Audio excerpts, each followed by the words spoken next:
Death मार्च episode 11 की शुरुआत में हमें दिखाया जाता है सातो और बाकी सभी अभी भी अपने सफ़र को जारी रखे हुए थे और एक सिटी से बाहर निकल रहे थे। तभी वो लोग रास्ते में देखते हैं कि कोई इंसान कुछ लोगों को परेशान कर रहा है। फिर तभी जब सातो आगे जा रहा था तभी वो उसका चेहरा अच्छे से देखता है और तभी लीज़ा सातो से कहती है इससे संभल के रहना होगा क्योंकि ये बुरा है। साथ ही में सेल्यू सिटी में हम लोग इसके साथ एक बार मिले थे और ये हमारे पैसे टैक्स के नाम पे छीनने की कोशिश कर रहा था। फिर जो इंसान उन दोनों लोगों को परेशान कर रहा था वो वहाँ से चला जाता है।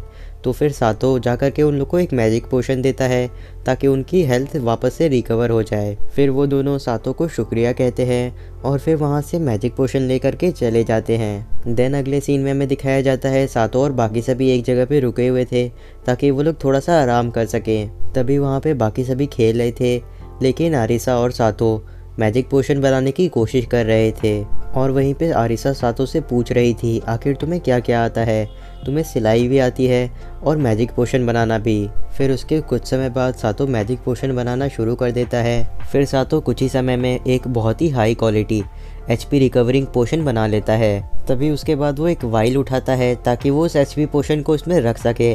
तभी सातो देखता है कि उस वाइल के बॉटम में एक मैजिक सर्कल बना हुआ है जो कि एक स्पेशल इंक से बनाया गया है। फिर उसके बाद सातो को पता चलता है कि उसका सारा का सारा सामान ख़त्म होने वाला है, इसीलिए वो अपने मैप को खोल करके एक सिटी को ढूंढने लगता है और उसे एक सिटी मिलती है जिसका नाम है नोकी। साथ ही में सातो को मैप से ज़्यादा कुछ पता नहीं चलता क्योंकि वो वहाँ पे अभी गया नहीं था, इसीलिए वो वहाँ पे जाने का फ़ैसला करता है। देन उसके बाद सातो और बाकी सभी नोकी सिटी पहुँच जाते हैं और उस जगह को एक्सप्लोर करने की वजह से सातो का मैप खुलने लगता है। तभी नोकी सिटी के अंदर सातो एक एल्केमी शॉप पे जाता है लीज़ा के साथ। वहाँ पहुँचते ही सातो एक इंसान से मिलता है जो कि वहाँ से बहुत ही तेज़ी से भाग रहा था और उसने काफ़ी सारा सामान खरीदा था। फिर जब सातो और लीज़ा शॉप के अंदर जाते हैं तो वहाँ की ओनर पूछती है कि आखिर तुमको क्या क्या चाहिए। देन सातो ओनर को बता देता है कि उसे आखिर क्या क्या चाहिए और वो ये भी कहता है कि मुझे वाइल्स भी चाहिए ताकि मैं अपने पोशंस को रख सकूँ। ओनर सातो से कहती है मैं तुम्हें ये सारी चीज़ें बेच देती लेकिन मेरे पास है नहीं क्योंकि तुमसे पहले जो इंसान आया था उसने सारी चीज़ें खरीद ली। फिर सातो कुछ ही चीज़ें खरीद करके वहाँ से बाहर आ जाता है और लीज़ा से कहता है कि तुम यहाँ से वापस जा सकती हो बाकी लोगों के पास।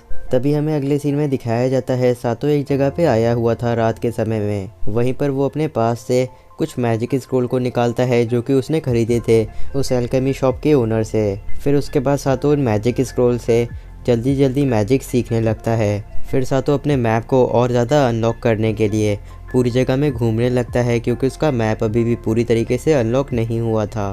तभी वो आगे बढ़ते हुए किसी तरीके की बाउंड्री को क्रॉस करता है। साथ ही में उसे पता चलता है कि कुछ लोग उसका पीछा कर रहे हैं। फिर जैसे ही वो सभी सातो के ऊपर हमला करते हैं तो फिर सातो उन लोगों के हमले से बच करके उससे बात करना चाहता था लेकिन वो वापस से उसके ऊपर हमला कर देती है। लेकिन सातो उसके सारे हमले से बच जाता है और उससे कहता है मुझे तुमसे नहीं लड़ना है। लेकिन वो विच सातो की बात नहीं सुनती है और सातो के ऊपर हमला करती रहती है और कहती है आखिर मेरा मैजिक तुम्हारे ऊपर काम क्यों नहीं कर रहा। देन उसे जब लगता है कि वो अब हार जाएगी तो फिर वो अपने मास्टर को बुलाती है और कुछ ही समय में उसकी मास्टर वहाँ पे आ जाती है और वो विच आते ही सबसे पहले सातो के सामने झुक करके अपने आप को इंट्रोड्यूस कराती है। विच ने ऐसा इसलिए किया था क्योंकि सातो के पास एक ज़रूरी चीज़ है। देन हमें अगले सीन में दिखाया जाता है सातो और विच एक जगह पे बात कर रहे थे और विच सातो से कहती है मुझे माफ़ कर दीजिएगा क्योंकि हमने आपके ऊपर बिना जाने ही हमला कर दिया कि आप बोलेनॉन फॉरेस्ट से आए हैं जहाँ पे एल्फ रहते हैं। तो फिर सातो कहता है ऐसी कोई बात नहीं है, मैं तो बस यहाँ पे घूमने के लिए आया था। फिर सातो अपने मन में सोचने लगता है कि मुझे लगता है ये विच ऐसी बातें इसलिए कर रही है क्योंकि मेरे पास ये बैल है जो कि मुझे मीज़े से मिली थी। फिर जब उन लोगों की बातें पूरी हो जाती है तो फिर वो विच अपनी अप्रेंटिस से पूछती है कि क्या तुमने वो पोशन बना लिया। तो फिर उसकी अप्रेंटिस कहती है मैंने बस बना ही लिया है। फिर उसके बाद सातो पूछता है आखिर आप लोग ये पोशन बना क्यों रहे हैं। फिर वो विच सातो को बताती है हम लोग हर साल 300 वाइल्स पोशन के बेचते हैं काउंट को ताकि वो हमारे फॉरेस्ट से लोगों को दूर रखे। देन अगले सीन में हमें दिखाया जाता है सातो और विच बाहर आए रहते हैं ताकि सातो वापस जा सके, और वहाँ पे विच ने एक रास्ता बना दिया था ताकि सातो वहाँ से आसानी से जा पाए। देन अगले सीन में हमें दिखाया जाता है सातो एक जगह पे बैठ करके किसी का इंतज़ार कर रहा था। तभी वो दो लोगों को ज़ोर ज़ोर से बातें करते हुए सुनता है और वो दोनों थोड़े से उसे अजीब लगते हैं। तभी सातो जिसका वेट कर रहा था वो वहाँ पे आ जाता है और सातो उस इंसान से पूछता है अपने काम के बारे में। तो फिर वो इंसान बोलता है ये आसान नहीं होगा, पर एक रास्ता है। अगर तुम्हें वाइल्स बनाना सीखना है तो तुम मेरे यहाँ पे पॉटरी सीख सकते हो। तभी सातो का ध्यान वापस से उन लोगों की तरफ चला जाता है जो कि वहाँ पे ज़ोर ज़ोर से बात कर रहे थे, और सातो जितना ही उन लोगों के ऊपर ध्यान दे रहा था उतना ही ज़्यादा वो लोग अजीब लग रहे थे। वहाँ पे जब सातो ये सारी बातें सोच ही रहा था तभी वहाँ पे मीना, आरिसा और नाना आ जाते हैं सातो को वापस घर ले जाने। फिर जब सातो और बाकी सभी वापस जा रहे थे तभी सातो अपने मैप में देखता है कि कुछ लोग ईना का पीछा कर रहे हैं जो कि उसी विच के अप्रेंटिस है। इसलिए सातो कहता है हमें इसकी मदद करनी होगी। फिर वो सभी काफ़ी तेज़ी से उस तरफ जाने लगते हैं जहाँ पे ईने हैं। देन अगले सीन में हमें दिखाया जाता है जो लोग ईने का पीछा कर रहे थे वो लोग रफ्तार बढ़ा देते हैं और ईना काफ़ी डरने लगती है। तभी वहाँ पे सातो पहुँच जाता है और ईने से कहता है तुम आगे की ओर जाओ, मैं यहाँ पे सारी चीज़ें संभाल लूँगा। और जब ईने आगे की ओर जा रही थी तभी कुछ लोग उसका रास्ता रोक देते हैं और उसकी टक्कर हो जाती है। इस वजह से उसकी पूरी की पूरी कार्ट टूट जाती है और उसके 300 पोशन में से 180 ख़राब हो जाते हैं और सिर्फ और सिर्फ 120 बचते हैं। फिर उसके बाद सातो ईने से कहने लगता है हमें काउंट को जा कर के समझाना चाहिए कि हमारे साथ क्या हुआ। मुझे यकीन है कि वो ज़रूर समझ जाएंगे। सातो की बात सुन कर के ईने भी रोते रोते हाँ कहती है। अगले सीन में हमें दिखाया जाता है सातो काउंट के सामने ईने के साथ खड़ा रहता है और उससे कहता है ईने एक बड़ी दिक्कत में पड़ गई है, इसीलिए वो आज डिलीवर नहीं कर सकती है 300 पोशंस। लेकिन वो काउंट किसी भी तरीके से सातो की बात नहीं मानना चाह रहा था।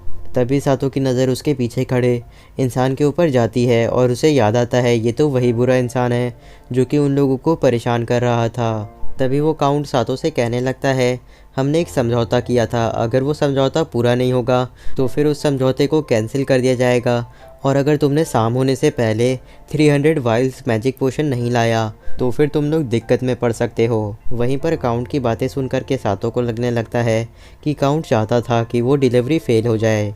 तभी वहाँ पे सातो को याद आता है ये तो वही लोग हैं जो कि कैफ़े के अंदर बात कर रहे थे किसी प्लान के बारे में। तभी सातो को समझ में आ जाता है कि ये लोग उसकी बात नहीं मानेंगे, इसीलिए वो अपनी नेगोशिएशन की स्किल ऑन कर लेता है और उन लोगों से थोड़ा सा समय मांगने लगता है ताकि वो मैजिक पोशन बना करके इन लोगों को दे पाए। तभी सातो काउंट से एक और बात कहता है कि अगर उसने उसको हाई क्वालिटी पोशन ला करके दे दिए और काउंट अपने बात से पीछे हट गया तो उसका लॉस हो जाएगा। इसीलिए सातो को यहाँ पे जो सारी बातें हुई उनका रिटर्न सर्टिफिकेट चाहिए। वहीं दूसरी तरफ काउंट सातो की सारी बातें सुन रहा था और उसे पूरा यकीन था कि सातो ये बात पूरी नहीं कर पाएगा। इसीलिए वो अपनी नई डील का सातो को सर्टिफिकेट दे देता है, वो भी रिटर्न में।